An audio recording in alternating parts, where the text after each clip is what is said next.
রামগঞ্জ পৌরসভার পান কেন্দ্রে বুধবার সন্ধ্যায় আনুষ্ঠানিকভাবে উদ্বোধন করা হলো মায়ের দোয়া হোটেল অ্যান্ড রেস্টুরেন্ট। ঘরোয়া স্বাদ ও সেবার মানসিকতা নিয়ে প্রতিষ্ঠিত এই হোটেলটি উদ্বোধন করেন এলাকার ব্যবসায়ী মোহাম্মদ জসিম মিয়া। উদ্বোধন অনুষ্ঠানে উপস্থিত ছিলেন স্থানীয় জনপ্রতিনিধি, গণ্যমান্য ব্যক্তি, ব্যবসায়ী, সাংবাদিক এবং সাধারণ জনগণ। কেক কাটা ও দোয়া মোনাজাতের মাধ্যমে হোটেলের যাত্রা শুরু হয়। হোটেলের মালিক মোহাম্মদ জসিম মিয়া বলেন, মায়ের দোয়া নিয়েই জীবনের সব কাজ শুরু করি, তাই হোটেলের নাম রেখেছি মায়ের দোয়া। এখানে সাশ্রয়ী মূল্যে স্বাস্থ্যকর ও ঘরোয়া খাবার পাওয়া যাবে ইনশাল্লাহ।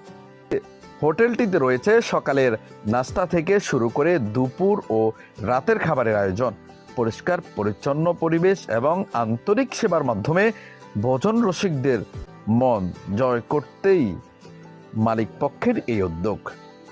স্থানীয়রা জানান, এমন একটি ঘরোয়া ও নির্ভরযোগ্য খাবারের হোটেল এলাকায় অনেক দিন ধরেই প্রয়োজন ছিল। মায়ের দোয়া হোটেল সেই প্রত্যাশা পূরণে নতুন সম্ভাবনা তৈরি করছে। বারুজ হোসাইন, আমার টিভি। সকালবেলা বোনা খিচুড়ি, চিকেন বিরিয়ানি, ভর্তার আইটেম, সাদা ভাত, পরোটা, সিঙ্গারা, সমোসা। দুপুরবেলা ঘরোয়া পরিবেশে খানা হবে, পরিষ্কার পরিচ্ছন্নতা। সরকারি কলেজ উত্তরগেট, সোনাপুর চিকিৎসা রোড, স্বামী ভান্ডারী হোটেল, এখানে অবস্থিত আমাদের হোটেল। এই হোটেলে কি কি খাবার পাওয়া যাবে? আমাদের এখানে সকালে পরোটা, ডিম, তারপরে এই আইটেমগুলো থাকবে, আর দুপুরে ভাত, মাংস, মাছ, মুরগি, সবজি, এই সমস্ত আইটেম থাকবে।